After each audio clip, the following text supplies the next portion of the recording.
Hello everyone, my name is Ryan, and in today's video we're going to be taking a look at how to find the maximum and minimum of a quadratic function.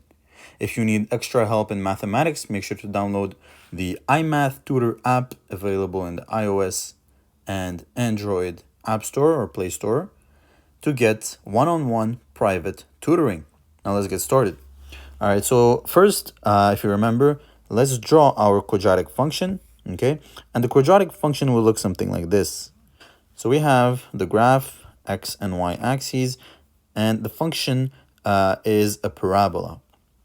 Now, the function itself is in the form of ax squared plus bx plus c equals 0. So this is the general form of the equation. All right? You can also have it in a factorized form, meaning x minus let's say x1 multiplied by x minus x2 equals 0. This is the second form. Or you can have it a times h minus x squared plus k equals 0. So these are the three forms in which you can find your equation. So all of them, they describe this parabola. Now, let's start by finding the maximum and minimum of the equation with each of these forms. So let's start with the form number 1, the general form.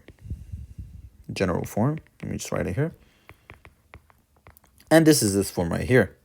So to find the maximum or minimum in this case, what we could do is simply take the first derivative. So if we take the first derivative, d over dx of ax squared plus bx plus c. And if you don't know how to do derivatives just yet, don't worry. This is not required for you to know, because we will derive a formula which then you could use to find the maximum or minimum. And we have to find the derivative at 0. But for those who know what the derivative is, derivative basically gives us the slope like this at each point x. So here we can already tell that if x here is positive, then we have a positive slope. If x is negative, we have a negative slope. And but this is just, for example, in this graph right here. But one thing for sure is that when the slope is equal to 0, we have a minimum or a maximum. Let's say, for example, our equation looked something like this. This was our parabola. Here, the slope, we can also draw it like this. This is the slope. But whenever the slope is 0, right, the slope of the tangent line is 0, then we have a maximum or a minimum. So that's exactly what we're going to be doing right here. We'll take the derivative and we'll make it equal to 0. So the derivative of this is simply equal to 2ax plus b. And this is going to be equal to 0. So to find the x, we'll just isolate the x right here. 2ax equals minus b. X equals minus b over 2a. And you may have found this formula in your textbook. So this is the formula to use if you want to find a maximum or a minimum if you have a function in the form of a general equation. Now, this is the factorized form.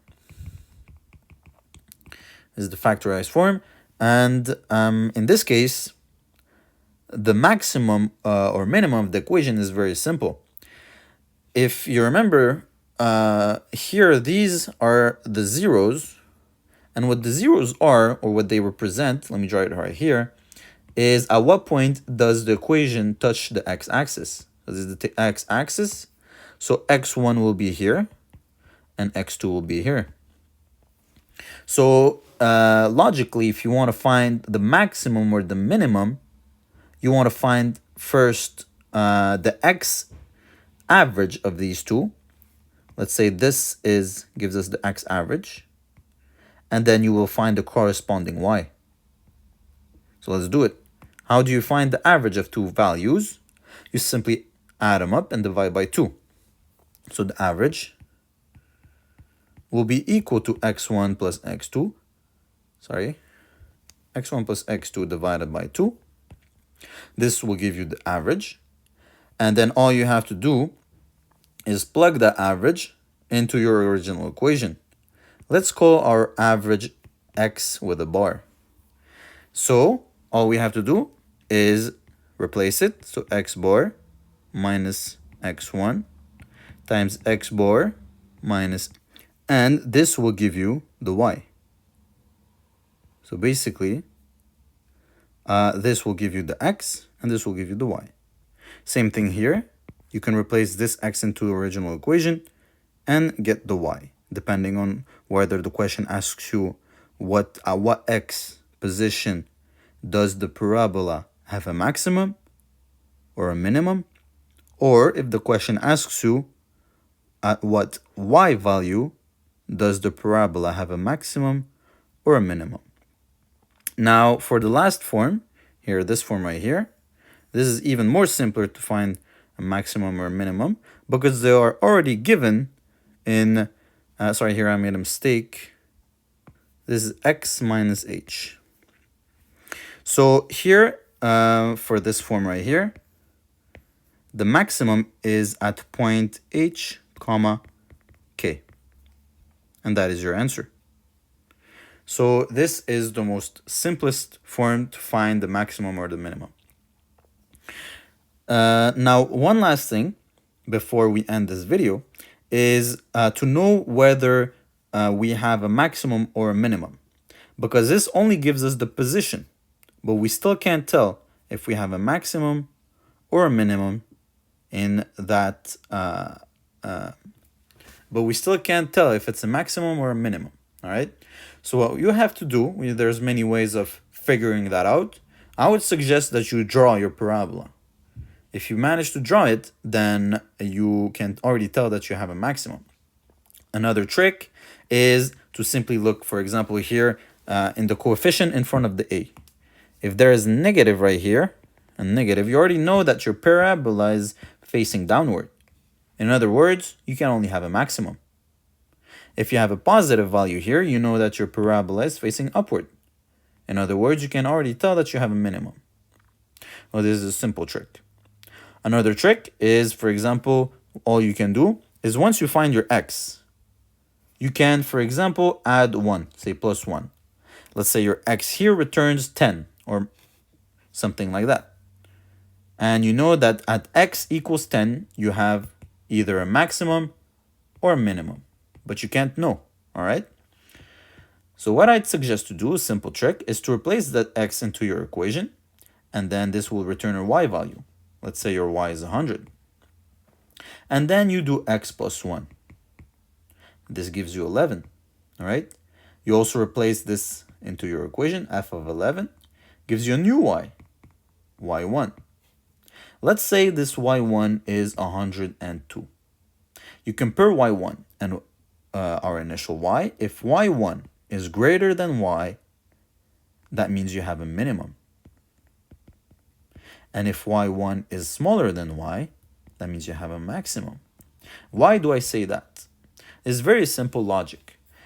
You, for example, pick a point here, it gives you a y. You add 1, so basically you move one step in the positive x direction. You move by 1, and you plug in the new value, and you get a number that is greater than our previous number. So we know that the function is increasing. In other words, we have a minimum.